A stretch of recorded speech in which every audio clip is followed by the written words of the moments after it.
Weereens goeiedag en dankie dat jy saam met ons kuier.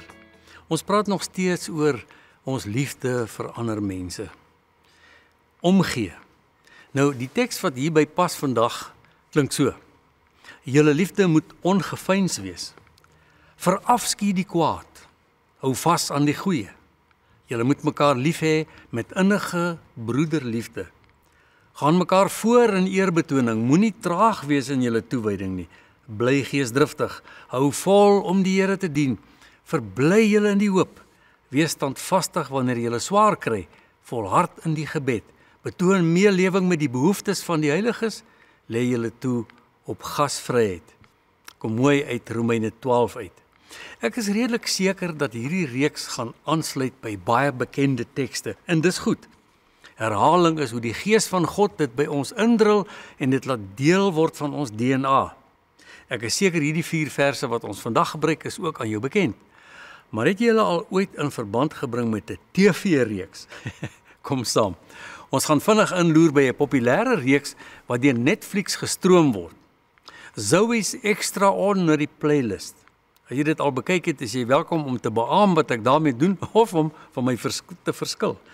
Die reeks se hoofkarakter word Zoe genoem. Sy vertolk die rol van 'n IT-programmeerder wat bevorder is tot hoofingenieur van Spreekpoint. Dis nou 'n maatskappy wat produkte voorsien vir die slimfoon-industrie. Jy sal alreeds kan dink hoe wyd hierdie horison span vir die vermaaklikheidswêreld. Terug na ons hoofkarakter, Zoe. Dis baie kreatief hoe hierdie invalshoek uitgedink is. Zoe gaan vir 'n MRI. Ek verstaan die Afrikaans daarvoor is magnetiese resonansbeelding. Hierdie slim proses kan enige van jou organe toets vir afwykings, omdat dit 'n helder, gedetailleerde prent van organe skep. Tydens Zoe se skandering tref 'n aardbewing San Francisco en in die proses word 'n reuse playlist van populêre liedjies in haar brein afgelaai.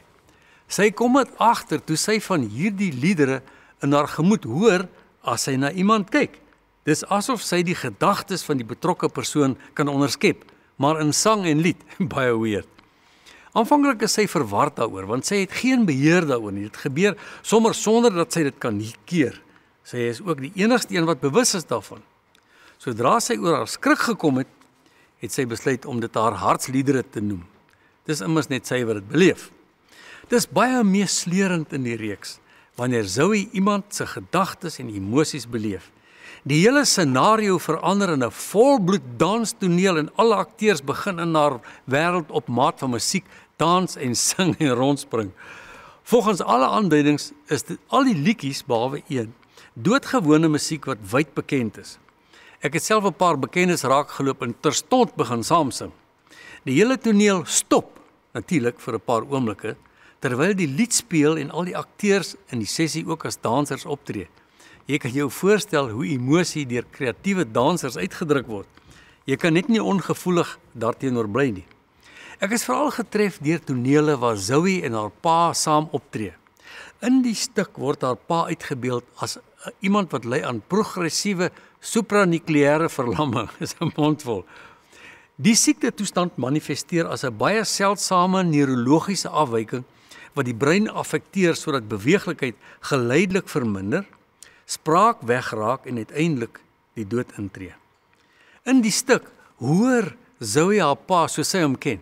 Sy karakter word dan ook weer normaal en hy en Zoe sing lekker vir mekaar, hulle dans selfs lekker springlewendig in die opvoering. As jy dit kan regkry om met droë oë daarna te kyk, moet jy my asseblief laat weet, nie een van ek of my liewe Helena kon dit regkry nie. Veral in die toneel waar die vader uiteindelik te sterwe kom. Jy kan nie help om self teenwoordig te wees nie. Dis doeteenvoudig sprankelend om te sien hoe emosies liggaamlik uitgedruk word in dans, sodat jy self die emosie beleef en amper aan jou eie lyf die krag van die emosie voel. Kom jy agter waarheen stuur ek?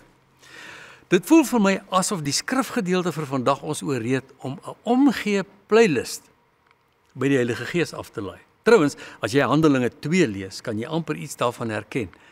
In opdrag van Jesus was so ongeveer 120 mense bymekaar om te wag soos hy beveel het. Toe gebeur dit. Die geluid soos 'n kragtige stormwind tonge asof van vuur daal op hulle neer. En toe kom die Heilige Gees se playlist en 'n magtige menigte van mense hoor in hulle eie taal van die groot dade van God. As jy Handelinge 2 gaan lees, sal jy ten minste 16 tale daar aangemeld hoor. Baie is diep geraak, maar die skeptici, altyd teenwoordig, het dit afgelag as dronkpraatjies. Petrus se toespraak, wat ons lees in Handelinge 2, het hy sy stem verhef. Hy het hom dalk effe vervies vir hierdie maalkolk van mense wat nie respek betoon aan mense wat diep geraak is deur die Heilige Gees se ingryping nie. Hoe kon hulle? Nee. Tog vertel Petrus vir almal dat hierdie die uitvoering van God se belofte is. 'n Belofte lank terug reeds uitgespreek as die derde persoon in die goddelike drie-eenheid was hy bestem om 'n nuwe playlist bekend te stel. In al die tale van die wêreld sal mense sing en dans op die oorwinningslied van die hemelse kroonprins wat gekom het om die finale koers van die ewige koninkryk van God, die Vader, te laat deurbreek. Ek is oortuig daarvan dat jy deel wil wees van hierdie playlist. Dit is nou beskikbaar. Kom ons praat daaroor met die Vader. Hemelse Here, dankie dat U hierdie wêreld nie prysgee nie. Ten spyte van onrus en agterdog en haat en moord, is U liefde ook by ons. Transformeer U liefde ons. Transformeer U liefde ons werksomgewing, die kerk waarin ons aanbid, die huise waarin ons woon, en kom U teenwoordig. O Gees van Christus, is my gebed dat ons U playlist sal ontvang, dat ons sal lief hê deur die krag van die Heilige Gees wat U Here Jesus beloof het, onder die waaksame hand en hartklop van die Vader. In sy naam, amen.